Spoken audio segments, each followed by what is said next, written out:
Good morning students. Today we are going to discuss about development of female gametophyte. Okay बेटा. कल मैंने आपको बता दिया था कि मेगास्पोरोजेनेसिस क्या होता है. आज हम पढ़ेंगे कि इसका डेवलपमेंट कैसे होता है. ठीक है. तो कल मैंने लास्ट स्टेज पे आपको बताया था कि एमएमसी बन जाती हैं. तो एमएमसी क्या होती है? Megaspore mother cell. Okay. And when this MMC goes under through the meiosis division, okay, so it will form a linear tetrad. यानी कि जो सेल होंगी वो चार सेल इस तरीके से एक लाइन में अरेंज हो जाएंगी. तो इसको हम बोलेंगे लीनियर टेट्राड. ओके. अब पॉसिबिलिटीज़ क्या बनती हैं कि इस लीनियर टेट्राड में से या तो अपर थ्री या लोअर थ्री जो होते हैं वो क्या हो सकते हैं? डीजनरेट हो सकते हैं. क्यों होंगे ये डीजनरेट? वो इसलिए होंगे क्योंकि कोई भी एक मेगास्पोर को ही फंक्शनल रहना है इसमें. ठीक है. तो इसीलिए इसमें से या तो अपर थ्री डीजनरेट होंगे या लोअर थ्री डीजनरेट होंगे.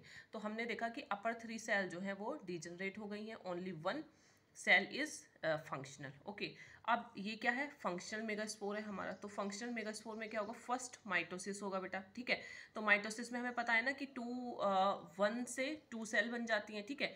तो इस माइटोसिस डिवीजन में क्या हुआ? ये बनी टू सेल स्ट्रक्चर. ठीक है. टू सेल स्ट्रक्चर बनने के बाद फिर यहाँ पर सेकंड माइटोसिस हो रहा है. तो ठीक है. तो सेकंड माइटोसिस में क्या होगा कि यहाँ पर वन से टू थी. तो सेकंड माइटोसिस में क्या होगी? अब इसकी डबल हो जाएंगी. तो डबल वंस यानी कि टू सेल थी तो यहाँ पर क्या आ जाएगी? फोर सेल स्टेज हो जाएगी. ठीक है.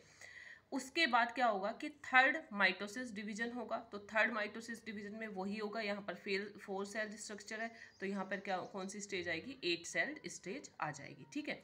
तो 1 2 3 4 5 6 7 8. तो this is the eight cell structure. Okay. So after this situation only one cell from each pole. Okay. One cell from each pole come in the centre. अब यहाँ पे फोर सेल थी पहले. तो यहाँ से एक सेल यहाँ पर आ गई. यहाँ पे भी एक चार सेल थी.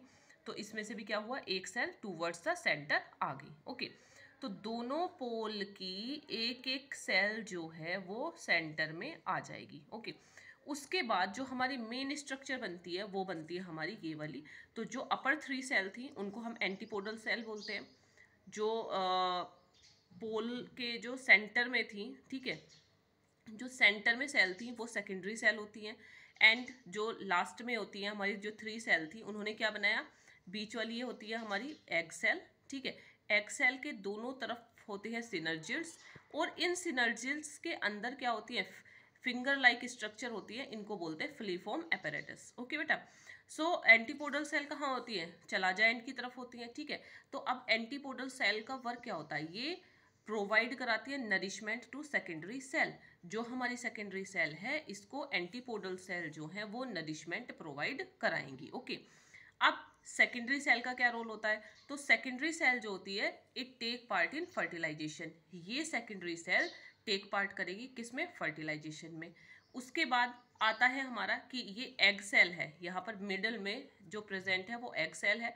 एग सेल का वर्क क्या होता है कि एग सेल जो होती है वो भी फर्टिलाइजेशन में ही टेक पार्ट करती है एंड एम्ब्रियो की फॉर्मेशन करती है. उसके बाद हमारे ये सिनर्जिड्स हैं और सिनर्जिड्स के अंदर क्या है? फिलीफॉर्म एपेरेटस हैं. तो ये दोनों क्या करते हैं? It attract the pollen tube for fertilisation. ये पोलन ट्यूब को क्या करेंगे? अट्रैक्ट करेंगे फॉर द फर्टिलाइजेशन. ओके बेटा.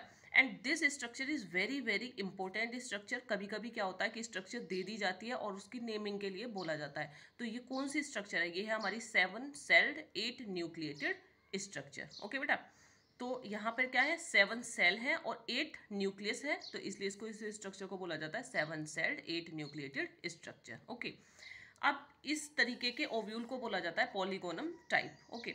अब होता क्या है कि जैसे कि मैंने अभी आपको ऊपर बताया था कि ओनली 4 में से 3 अपर या 3 लोअर जो मेगास्पोर हैं वो डीजनरेट हो जाएंगे. ओनली वन फंक्शनल होगा. तो अब ये डिपेंड करता है कि इसके टाइप पे अलग अलग तरीके के ओव्यूल होते हैं. उसकी किसी में क्या होता है कि अगर 3 मेगास्पोर डीजनरेट हैं हो रहे हैं और वन फंक्शनल है. अभी जैसे हमने ऊपर अभी देखा था तो उसमें क्या हुआ था? हमारे थ्री अपर थ्री जो थे वो डीजनरेट हो गए थे और वन जो था वो क्या था? फंक्शनल था. तो इस तरीके के ओव्यूल को हम बोलते हैं monosporic ovule. Okay. If 2 megaspore degenerates and only 2 megaspore functional, so this type is ovule known as bisporic ovule. Okay. And next one is if one megaspore degenerate and three functional megaspore, so this type ovule is known as trisporic ovule. Okay, but in one condition, if there is no degeneration of any megaspore, all the four megaspore are functional, so this type of ovule known as tetrasporic ovule. Okay beta, so I hope you understand this topic very well. If you don't understand in one time, so please watch this more than 2 times, so I hope you will be definitely understood this topic. So I hope you like this video. Thank you.